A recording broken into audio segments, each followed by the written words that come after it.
കൃഷ്ണയുടെ നെറുകയിലെ സിന്ദൂരത്തിലും കഴുത്തിലണിഞ്ഞിരുന്ന താലിയിലേക്കും ശ്രീജിത്തിന്റെ കണ്ണുകൾ നീണ്ടു. അവൻ വളരെ വേഗത്തിൽ നടന്ന് കൃഷ്ണയുടെ അരികിലേക്കെത്തി. നിന്റെ കല്യാണം കഴിഞ്ഞല്ലേ? അവളുടെ നേർക്ക് വിരൽ ചൂണ്ടി അവൻ ചോദിച്ചു. അവന്റെ കൈവിരലുകൾ കൃഷ്ണയുടെ കയ്യിൽ പിടുത്തമിട്ടു. നീളമേറിയ നഖങ്ങൾ അവളുടെ കയ്യിൽ ആഴ്ന്നിറങ്ങി. ആളുകൾ എല്ലാം പരസ്പരം അങ്ങോട്ടും ഇങ്ങോട്ടും നോക്കി. അഭിമന്യു ഉടനടിയായി കൃഷ്ണയുടെ അരികിലേക്ക് ഓടിയെത്തി. അവന്റെ കൈ പിടിച്ച് ശക്തിയായി പുറകിലേക്ക് തള്ളി. അതോടൊപ്പം തന്നെ വന്നിരുന്ന പോലീസുകാർ ശ്രീജിത്തിനെ പുറകിലേക്ക് പിടിച്ചു വലിച്ചു കൊണ്ടുപോവുകയും ചെയ്തു. നിമിഷ നേരം കൊണ്ട് ഇവയെല്ലാം സംഭവിച്ചു. കൃഷ്ണയുടെ മുഖത്ത് ഭയം നിറഞ്ഞു നിന്നു. മതി, ഇവനെ തിരിച്ചു കൊണ്ടുപോകാൻ നോക്ക്, അഭിമന്യു ഉറക്കെ പറഞ്ഞു. അവന്റെ ശബ്ദം കനത്തു. പോലീസുകാരോടൊപ്പം പിറകിലേക്ക് പോകുമ്പോഴും അവൻ കൃഷ്ണയെ തറപ്പിച്ചു നോക്കി. അവൾ പേടിയോടെ അഭിമന്യുവിന്റെ പിന്നിൽ ഒളിപ്പിച്ചു. എന്നാൽ അഭി അവളെ പിന്നിൽ നിന്ന് പിടിച്ചു തന്നോട് ചേർത്ത് നിർത്തി. പോലീസ് വാഹനത്തിൽ കയറി പോകുന്നത് വരികയും ശ്രീജിത്തിന്റെ നോട്ടം തങ്ങളിൽ തന്നെയാണെന്ന് കൃഷ്ണ ഭയത്തോടെ മനസ്സിലാക്കി. നമുക്ക് തിരികെ പോകാം, വിറയാർന്ന ശബ്ദത്തോടെ കൃഷ്ണ പറഞ്ഞു. പോകാം, ആരോടെങ്കിലും ഒക്കെ പറയാനുണ്ടെങ്കിൽ പറഞ്ഞിട്ട് വാ. കൃഷ്ണയുടെ അച്ഛൻ്റെ ബന്ധുക്കളൊക്കെ അകത്തുണ്ടായിരുന്നു. അവരെ ഉദ്ദേശിച്ചാണ് അഭി പറഞ്ഞത്. ആരോടും പറയാനില്ല, അവൾ നിലത്തേക്ക് നോക്കി പറഞ്ഞു. ഇരുവരും പതിയെ വീട്ടുമുറ്റത്ത് നിന്ന് റോഡിലേക്ക് ഇറങ്ങി. നിന്റെ വീട്ടിലേക്ക് പോണോ കൃഷ്ണ? ഇവിടെ വരെ വന്ന സ്ഥിതിക്ക് ഒന്ന് കയറാം, തൊട്ടടുത്തല്ലേ? അഭിമന്യു ശാന്തമായി ചോദിച്ചു. വേണ്ട, മറ്റൊരിക്കൽ വരാം. അവളുടെ ശബ്ദം ദുർബലമായി. കൃഷ്ണയുടെ മനസ്സ് മനസ്സിലാക്കിയതുകൊണ്ട് അവൻ കൂടുതലൊന്നും സംസാരിക്കാതെ വീട്ടിലേക്ക് തിരിച്ചു. അഭിയുടെ വീട്ടിലെത്തി കൃഷ്ണയെ ഇറക്കിയതിനു ശേഷം അവൻ തിരികെ ഡ്യൂട്ടിക്ക് കയറി. വന്ന പാടെ അവൾ മുകളിലെ മുറിയിലേക്ക് പോയി. കുറച്ചു നേരം കണ്ണുകൾ അടച്ചു കിടന്നു. മെയ് നിറഞ്ഞൊഴുകുന്നുണ്ട്. കയ്യിൽ ഒരു നീറ്റിൽ അനുഭവപ്പെട്ട് നോക്കിയപ്പോഴാണ് കൈത്തണ്ടയിലെ തൊലി അല്പം പോയിരിക്കുന്നത് ശ്രദ്ധിച്ചത്. ശ്രീജിത്ത് നഖം കുത്തിയിറക്കിയതാണ്. എന്നാൽ കൈയിലേക്കാൾ കൂടുതൽ നീറ്റിൽ മനസ്സിനായിരുന്നു. ഉച്ചക്ക് വെയിലാറിയ ശേഷം ഏട്ടത്തിമാരോടൊപ്പം അവൾ പച്ചക്കറി തോട്ടത്തിലേക്ക് ഇറങ്ങി. സംസാരത്തിനിടെ രാവിലെ നടന്ന കാര്യങ്ങളൊക്കെ അവളോട് പങ്കുവെച്ചു. അയാൾക്ക് എന്ത് ധൈര്യം ഉണ്ടായിട്ട് അത്രയും ആൾക്കാരുടെയും പോലീസിൻ്റെയും മുമ്പിൽ വെച്ച് നിന്റെ കയ്യിൽ കയറി പിടിച്ചത്? പാവലിന് വെള്ളം നനക്കുന്നതിനിടയിൽ സ്വപ്ന ചോദിച്ചു. എനിക്കറിയില്ല സ്വപ്ന ചേച്ചി, ഞാൻ ശരിക്കും ഭയന്നു പോയി. അഭി അവിടെ ഉണ്ടായിട്ടും ഒന്നും പ്രതികരിച്ചില്ലേ? വീണയുടെ മുഖത്ത് ഒരത്ഭുതം നിറഞ്ഞിരുന്നു. അഭിയേട്ടൻ എന്തെങ്കിലും ചെയ്യുന്നതിന് മുമ്പ് തന്നെ മറ്റു പോലീസുകാർ അയാളെ പിടിച്ചു വലിച്ചു കൊണ്ടുപോയി. അത് നന്നായി, അല്ലെങ്കിൽ അഭി അവനെ ശരിക്കും ഒന്ന് കുടഞ്ഞേനെ, വീണ പറഞ്ഞു. അത് ശരിയാ, നിങ്ങളുടെ കല്യാണത്തിന് മുമ്പ് തന്നെ ശ്രീജിത്ത് നിന്നെ ശല്യം ചെയ്യുന്നത് കാണുമ്പോൾ അഭിക്ക് ഉള്ളങ്കാൽ മുതൽ പെരുത്തു കയറുമായിരുന്നു. ഇപ്പോൾ അവൻ്റെ ഭാര്യയായ സ്ഥിതിക്ക് നിന്റെ കയ്യിൽ പിടിച്ച ശ്രീജിത്തിനെ അവൻ വെറുതെ വിടുമോ? സ്വപ്നയും പറഞ്ഞു. അഭിയേട്ടൻ ഒന്നും ചെയ്തില്ല, കൈതട്ടി മാറ്റിയതേയുള്ളൂ. പക്ഷെ അയാളെ കൊല്ലാനുള്ള ദേഷ്യം കണ്ണിൽ ഉണ്ടായിരുന്നു, കൃഷ്ണ പറഞ്ഞു. എങ്കിൽ അയാൾക്കുള്ള സമ്മാനം കൊടുത്തിട്ടേ അഭി ഇന്ന് തിരിച്ചു വരുള്ളൂ, സ്വപ്ന ചിരിച്ചു. എന്തൊക്കെ പറഞ്ഞാലും ആ ശ്രീജിത്ത് വല്ലാത്തൊരു ജന്മം തന്നെ. അഭി അവൻ്റെ കാര്യങ്ങളൊക്കെ പറഞ്ഞു കേട്ടപ്പോൾ ഞങ്ങളെല്ലാം മുഖത്ത് വിരൽ വെച്ചിരുന്നു. വീണയും അവളുടെ അടുത്തേക്ക് ഇരുന്നു. ഇവിടെ എല്ലാവരോടും കറുമൊക്കെ പറയുമായിരുന്നു അല്ലേ? കൃഷ്ണ ചോദിച്ചു. പിന്നില്ലാതെ, മിക്കപ്പോഴും അത്താഴ സമയത്താണ് ഞങ്ങൾ എല്ലാവരും കൂടി കൃഷ്ണയുടെ കാര്യം സംസാരിക്കുക. അന്ന് അഭി ശ്രീജിത്തിൻ്റെ ഓരോ വൈകൃതങ്ങളെക്കുറിച്ചൊക്കെ പറഞ്ഞു കേട്ടപ്പോൾ അച്ഛനും ഏട്ടന്മാരും പറഞ്ഞതാ ഒട്ടും വൈകാതെ കൃഷ്ണയെ ഇങ്ങോട്ട് കൂട്ടിക്കൊണ്ടുവരാൻ. അഭിയേട്ടൻ ഒന്നും ചെയ്തില്ല, കൈതട്ടി മാറ്റിയതേ ഉള്ളൂ. പക്ഷെ അയാളെ കൊണ്ടുള്ള സമ്മാനം കൊടുത്തിട്ട് അഭിന്ന് തിരിച്ചു വരുള്ളൂ, സ്വപ്ന ചിരിച്ചു. എന്തൊക്കെ പറഞ്ഞാലും ആ ശ്രീജിത്ത് വല്ലാത്തൊരു ജന്മം തന്നെ. അഭി അവൻ്റെ കാര്യങ്ങളൊക്കെ പറഞ്ഞു കേട്ടപ്പോൾ ഞങ്ങളെല്ലാം മുഖത്ത് വിരൽ വെച്ചിരുന്നു പോയി. വീണയും അവളുടെ അടുത്തേക്ക് ഇരുന്നു. ഇവിടെ എല്ലാവരോടും ഇക്കാര്യമൊക്കെ പറയുമായിരുന്നു അല്ലേ? കൃഷ്ണ ചോദിച്ചു. പിന്നില്ലാതെ, മിക്കപ്പോഴും അത്താഴ സമയത്ത് ആണ് ഞങ്ങൾ എല്ലാവരും കൂടി കൃഷ്ണയുടെ കാര്യം സംസാരിക്കുക. അന്ന് അഭി ശ്രീജിത്തിൻ്റെ ഓരോ വൈകൃതങ്ങളെക്കുറിച്ചൊക്കെ പറഞ്ഞു കേട്ടപ്പോൾ അച്ഛനും ഏട്ടന്മാരും പറഞ്ഞതാ ഒട്ടും വൈകാതെ കൃഷ്ണയെ ഇങ്ങോട്ട് കൂട്ടിക്കൊണ്ടുവരാം. അപ്പോഴേക്കും ജാനകിയും അങ്ങോട്ട് കടന്നു വന്നു. നടന്ന കാര്യങ്ങളൊക്കെ ജാനകിയോട് സ്വപ്നയും വീണയും പറഞ്ഞു.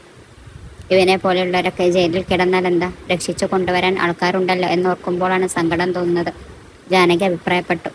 കൃഷ്ണ നിർവികാരമായി ഒന്ന് മൂളി. അമ്മയുടെയും ഏട്ടത്തിമാരുടെയും സംസാരം കേട്ടുകൊണ്ട് അവർക്ക് നടുവിലായിരുന്നു. വൈകിട്ട് അഭി ഡ്യൂട്ടി കഴിഞ്ഞെത്തിയപ്പോഴേക്കും കൃഷ്ണയുടെ മുഖത്ത് തെളിച്ചമുണ്ടായിരുന്നില്ല. അത്താഴം കഴിഞ്ഞ നേരത്ത് മറ്റുള്ളവർ കേൾക്കാതെ പ്രതാപനും ഏട്ടന്മാരും അഭിയോട് അക്കാര്യം ചർച്ച ചെയ്തു. ഇവനെയൊക്കെ ജയിലിട്ട് തീറ്റിപ്പോട്ടേണ്ട കാര്യമുണ്ടോ അഭി? അർജുൻ ചോദിച്ചു. പിന്നെ എന്ത് ചെയ്യണമെന്നാ പറയുന്നത്? വിഭ്രാന്തി കാണിക്കുന്ന സ്ഥിതിക്ക് അവനെ മെൻ്റൽ ഹോസ്പിറ്റലിൽ അഡ്മിറ്റ് ചെയ്യുന്നതല്ലേ നല്ലത്? മാനസിക വിഭ്രാന്തി ഉണ്ടെന്നുള്ളത് സത്യം തന്നെ, പക്ഷെ കൂടുതലും അവൻ്റെ അഭിനയമാണ്. അതെന്താ നിനക്ക് അങ്ങനെ തോന്നാൻ? പ്രതാപൻ ചോദിച്ചു. എനിക്കങ്ങനെ തോന്നി. അവനെ ഇപ്പോൾ മെൻ്റൽ ഹോസ്പിറ്റലിൽ അഡ്മിറ്റ് ചെയ്താൽ കുറച്ച് ദിവസങ്ങൾക്ക് ശേഷം അവൻ അവിടെ നിന്ന് ഇറങ്ങും. മാത്രവുമല്ല, പുറത്തിറങ്ങിക്കഴിഞ്ഞാൽ അവൻ കൃഷ്ണയെ ഉപദ്രവിക്കില്ല എന്ന് എന്താ ഉറപ്പ്? അവൻ അവൾ എന്തെങ്കിലും എന്തു വേണമെങ്കിലും ചെയ്യാം. മാനസിക രോഗം ഉണ്ടെന്ന പരിഗണയിൽ ശിക്ഷയിൽ നിന്ന് രക്ഷപ്പെടുകയും ചെയ്യും. അഭി പറഞ്ഞപ്പോഴാണ് അത് ശരിയാണല്ലോ എന്ന് അർജുന് തോന്നിയത്. എനിക്ക് ചേട്ടനോട് കുറച്ച് കാര്യങ്ങൾ ഡീറ്റെയിലായി ചോദിക്കാനുണ്ട്. എന്താടാ, എന്തെങ്കിലും നിയമത്തിന്റെ പഴുതുകളാണോ? അർജുൻ ചോദിച്ചു. പഴുതുകൾ അടക്കാൻ വേണ്ടിയാണ്. മറ്റെന്തോ ആലോചിച്ചിട്ട് അഭി പറഞ്ഞു. ഒരു മെന്റൽ ഹോസ്പിറ്റലിലേക്കും പറഞ്ഞു വിടാതെ അവനെ നിയമം കൊണ്ട് തന്നെ പൂട്ടണം. രക്ഷപ്പെടാൻ ഒരു ലൂപ്പ് ഹോളും കിട്ടരുത്. അനിരുദ്ധ അഭിപ്രായപ്പെട്ടു. എന്നാൽ കൃഷ്ണയുടെ ജീവിതത്തിലേക്ക് ഒരിക്കലും വരാത്ത രീതിയിലുള്ള യാത്രയെ ശരീരത്തിന് നൽകണമെന്നാണ് അഭി മനസ്സിൽ കരുതിയത്. എന്തൊക്കെയോ മനസ്സിൽ തീരുമാനിച്ചുറപ്പിച്ചിട്ടുണ്ടെന്ന് അവന്റെ മുഖഭാവം വിളിച്ചോതി. മുറിയിൽ എത്തിയപ്പോഴേക്കും കൃഷ്ണ കിടന്നിരുന്നു. അവൾ ഉറങ്ങിയിട്ടില്ല എന്ന് അവന് മനസ്സിലായി. ഇന്ന് നേരത്തെ ഉറങ്ങുകയാണോ? അവളുടെ വയറ്റിൽ ചുറ്റിപ്പിടിച്ച് സ്നേഹത്തോടെ ചേർത്തുകൊണ്ട് അഭി ചോദിച്ചു. കൃഷ്ണ തിരിഞ്ഞവൻ അഭിമുഖമായി കിടന്നു. അവളുടെ കണ്ണുകളിൽ ഭയം നിയലിച്ചു. കിടക്കുന്നത് അഭി ശ്രദ്ധിച്ചു. കൃഷ്ണ പെട്ടെന്ന് അതിനെ മുറുകെ പുണർന്നു. നെഞ്ചിൽ തലവെച്ച് കിടന്നു. ശ്രീജിത്തിനെ ഓർത്താണോ ഈ പേടി? അല്പനേരത്തിന് ശേഷം അഭിമന്യു ചോദിച്ചു. അതോർത്ത് പേടിക്കണ്ട, അവൻ്റെ കാര്യം ഞാൻ നോക്കിക്കൊള്ളാം. രാവിലെ ഞാൻ ശരിക്കും പേടിച്ചു, അയാൾ എൻ്റെ കയ്യിൽ പിടിച്ചപ്പോൾ. അഭിയേട്ടൻ അപ്പോൾ ഇല്ലായിരുന്നെങ്കിൽ എനിക്കറിയില്ല. അവൾ അവൻ്റെ നെഞ്ചിലേക്ക് മുഖം പൊഴുത്തി. ഒരു പക്ഷേ ഞാൻ ഇല്ലായിരുന്നെങ്കിലും? അവൻ മറു ചോദ്യം ചോദിച്ചു. ഇല്ലായിരുന്നെങ്കിൽ അറിയില്ല. ഞാനില്ലെങ്കിലും അവനെ എതിർക്കണമായിരുന്നു. അല്ലാതെ പേടിച്ച് നിൽക്കരുത്, അവൻ പറഞ്ഞു. എനിക്കെന്താ ചെയ്യാൻ കഴിയും അഭിയേട്ടാ? അയാളോട് ബലപ്രയോഗം നടത്താൻ കഴിയുമോ എനിക്ക്? അവൾ ചോദിച്ചു. അങ്ങനെയല്ല ഞാൻ പറഞ്ഞത്. എങ്കിലും അവനെ എതിർക്കണമായിരുന്നു. അല്ലാതെ പേടിച്ചു നിൽക്കാനാണെങ്കിൽ എത്ര നാൾ കഴിയും നിനക്ക്? ഇങ്ങനെയുള്ള സാഹചര്യങ്ങൾ ഇനിയും ജീവിതത്തിൽ വന്നേക്കാം. അപ്പോഴെല്ലാം നീ ഇങ്ങനെ പേടിച്ചോടിയാൽ എന്താകും അവസ്ഥ? കൃഷ്ണ ഒന്നും മിണ്ടാതെ കിടന്നു. നിനക്കറിയുമോ, നിസ്സാരമായി കീഴടങ്ങും എന്ന് കരുതുന്ന ഇര കണ്ണിൽ ഭയത്തിൻ്റെ ഒരു ലാഞ്ചന പോലുമില്ലാതെ നോക്കി നിന്ന് പ്രതിയോഗി എന്ന ബലവാനാണെങ്കിൽ പോലും ഇരയെ ആക്രമിക്കാൻ ഒന്നും മടിക്കും. അതുപോലെ വേണം നമ്മൾ ഓരോരുത്തരും. ചില സമയത്ത് നമ്മൾ നിസ്സഹായരായേക്കാം. സഹായിക്കാൻ ആരുമില്ലാതെ അപകടത്തിൽ ആകാം. പക്ഷെ ആ ഭയം നമ്മുടെ കണ്ണിൽ പ്രകടം ആകരുതും. കൃഷ്ണയെല്ലാം മൂളിക്കേട്ട് കിടന്നു. നിന്റെ ഉള്ളിലെ ഭയവും നിസ്സഹാവസ്ഥയും ഒക്കെ പലപ്പോഴും കണ്ണുകളിൽ പ്രതിഫലിക്കുന്നുണ്ട്. അതൊക്കെ മാറേണ്ടിയിരിക്കുന്നു. കുറച്ചുകൂടി മാറണം കൃഷ്ണന്, അവൻ വളരെ ശാന്തമായി പറഞ്ഞു. അഭിയേട്ടൻ ഉള്ളപ്പോൾ എനിക്ക് പേടിയില്ല. അവൾ അഭിയെ ഒന്നുകൂടി മുറുകെ പുണർന്നു. നീ കുറച്ചുകൂടി ബോൾഡാകണം. ഏത് സാഹചര്യത്തെയും നേരിടാൻ ഉള്ള മനോധൈര്യം ആർജിച്ചെടുക്കണം. ശ്രീജിത്ത് എന്നല്ല മറ്റാരും നിന്നെ ഒരു നോട്ടം കൊണ്ടുപോലെ ഉപദ്രവിക്കാൻ വരരുത്. ഒരു പക്ഷെ ഞാൻ നാളെ ജീവനോടെ ഇല്ലെങ്കിൽ പോലും. കൃഷ്ണ പെട്ടെന്ന് അഭിയുടെ നെഞ്ചിൽ നിന്ന് മുഖമുയർത്തി. എന്താ അഭിയേട്ട ഇങ്ങനെയൊക്കെ പറയുന്നത്? ഞാൻ പറഞ്ഞെന്നേയുള്ളൂ, മനുഷ്യൻ്റെ കാര്യമല്ലേ. കൃഷ്ണ പെട്ടെന്ന് അവൻ്റെ വായ പൊത്തിപ്പിടിച്ചു. അങ്ങനെയൊന്നും പറയണ്ട. അവളുടെ കണ്ണുകൾ നിറഞ്ഞു വന്നു. ഞാനൊരു ഫ്ലോയിൽ അങ്ങ് പറഞ്ഞു പോയി എന്നേയുള്ളൂ. അഭി ചിരിച്ചു. നിനക്ക് സ്വന്തമായി ഒരു ഐഡൻറ്റിറ്റി വേണം മോളെ. അഭിമന്യുവിൻ്റെ ഭാര്യ എന്നതിൽ ഒതുങ്ങിപ്പോകരുത്. ഒരു ബേസ് ഉണ്ടാക്കണം നിനക്ക്. നിന്റെ ഡയറിയിൽ എഴുതിയിരിക്കുന്നതൊക്കെ ഞാൻ വായിച്ചതാണ്. നേടിയെടുക്കാൻ പറ്റില്ല എന്ന് കരുതി മനസ്സിൽ ഉപേക്ഷിച്ച കുറേ സ്വപ്നങ്ങൾ, അതൊക്കെ നേടിയെടുക്കണം. നിന്നെ തള്ളിപ്പറഞ്ഞവരുടെയും ആക്ഷേപിച്ചവരുടെയും മുന്നിൽ അന്തസ്സോടെ നിൽക്കാനും അവരൊക്കെ നാളെ നിന്നെ അംഗീകരിക്കാനും ആ സ്വപ്നങ്ങൾ നേടിയെടുക്കേണ്ടത് അത്യാവശ്യമാണ്. അഭി പറഞ്ഞതിലും കാര്യമുണ്ടെന്ന് കൃഷ്ണക്ക് തോന്നി. ആരോടും വെളിപ്പെടുത്താത്ത ചില സ്വപ്നങ്ങളുണ്ട് മനസ്സിൽ. ഉള്ളിലെ അപകർഷതാബോധവും ആത്മവിശ്വാസവും ഇല്ലായ്മയും കൊണ്ട് ഒരിക്കലും നേടിയെടുക്കാൻ പറ്റില്ല എന്ന് കരുതിയവ. നിന്റെ സ്വപ്നങ്ങൾ അച്ചീവ് ചെയ്യണം. അതിന് സപ്പോർട്ടായി ഞാൻ കൂടെയുണ്ട്. ഈ കുടുംബം മുഴുവൻ നിന്റെ കൂടെയുണ്ട്. അവളുടെ മുടിയിഴകളെ തഴുകിക്കൊണ്ട് അഭി പറഞ്ഞു. കൃഷ്ണയുടെ കണ്ണിലെ നനവ് തൻ്റെ നെഞ്ചിൽ അഭിക്ക് അനുഭവപ്പെട്ടു. നമുക്കൊരു യാത്ര പോയാലും? കൃഷ്ണ മൗനമായി കരയുകയാണെന്ന് മനസ്സിലാക്കിയതും അഭി അവളെ നെഞ്ചിൽ നിന്ന് അടർത്തി മാറ്റി ചോദിച്ചു. എവിടേക്ക്? കുറച്ച് ദൂരെ എവിടെയെങ്കിലും. ഞാൻ ലീവ് എടുക്കാം. നമുക്ക് ഫാമിലി ആയിട്ടൊന്ന് പോയി വരാം. ഇപ്പോഴത്തെ ഈ മൂഡൊക്കെ അങ്ങ് മാറും. ഒരുപാട് കാഴ്ചകൾ കാണാൻ പറ്റുന്ന വളരെ ശാന്തമായ ഒരിടത്തേക്ക് പോകാം. അവൻ കട്ടിൽ ഒരു തലയിണ വെച്ച് പിന്നിലേക്ക് ചാരിയിരുന്നു. പോകാം. അവളും താല്പര്യം പ്രകടിപ്പിച്ചു. അതിനു മുമ്പ് നമുക്ക് ചമ്പകശ്ശേരി വരെ ഒന്ന് പോകണം. കുറേ നാളായില്ലേ മാറ്റിവെക്കാൻ തുടങ്ങിയിട്ട്. എങ്കിൽ നാളെ പോയാലോ? അവൾ ഉത്സാഹത്തോടെ ചോദിച്ചു. പോകാം. അവളുടെ മുഖത്തെ സന്തോഷം കണ്ടപ്പോൾ അഭിയും സമ്മതിച്ചു. യാത്ര പോകുന്ന കാര്യം വീട്ടിൽ അറിയിച്ചപ്പോൾ അഭിയും കൃഷ്ണയും തനിയെ പോകട്ടെ എന്നായിരുന്നു പ്രതാപൻ പറഞ്ഞത്. കല്യാണം കഴിഞ്ഞ് ഇത്രയും നാളെങ്കിലും അവർ മാത്രമായി ഒരു യാത്ര പോയിട്ടില്ലായിരുന്നു. അല്പം വൈകിയാണെങ്കിലും ഒരു ഹണിമൂൺ യാത്ര പോലെ ആയിക്കോട്ടെ എന്ന് ഏട്ടന്മാരും പറഞ്ഞു. അങ്ങനെ കൃഷ്ണയും അഭിയും മാത്രമായി യാത്ര പോകാൻ തീരുമാനിച്ചു. പിറ്റേന്ന് ഡ്യൂട്ടി കഴിഞ്ഞ് അഭിമന്യു അല്പം നേരത്തെ വന്നു. അവൻ കൃഷ്ണയും കൂട്ടി ചെമ്പകശ്ശേരിയിലേക്ക് തിരിച്ചു. കാർ ഗേറ്റ് കടന്നു തുറന്നപ്പോയ സുഭദ്രയും ശോഭയും ദേവികയും മുറ്റത്ത് നിൽക്കുന്നത് കണ്ടു.